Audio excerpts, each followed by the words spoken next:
So, say your name and then why, as an undergrad, you're here supporting the strike.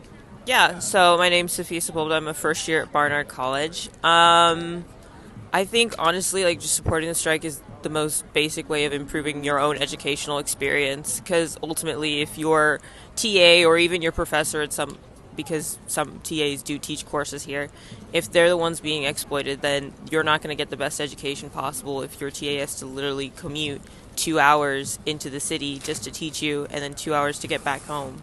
You're not going to get the best educational experience possible. As well as it's just the right thing to do, in my opinion. Right. There is a difference between like having an exploited worker being the one who's like teaching you versus someone who's actually having like being fulfilled by their labor because they're being rewarded for it. There's a huge difference in that, and I think that's often ignored. Totally. What would you say to other undergrads about the strike? I mean, honestly, like if you have like even 5 minutes to spare, like I would just like help in whatever way possible.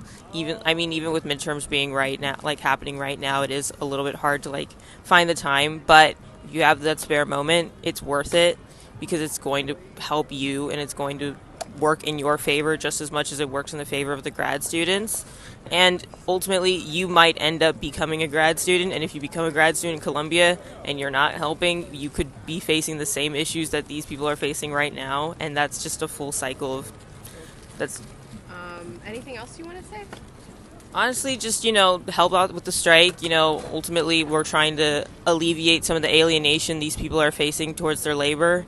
If you want, and ultimately, like that's what we're trying to that's like what we're trying to get rid of in the first place, is just trying to make it so that these people aren't being exploited through an institution that's very clearly making so much money off of them. Nope. All right.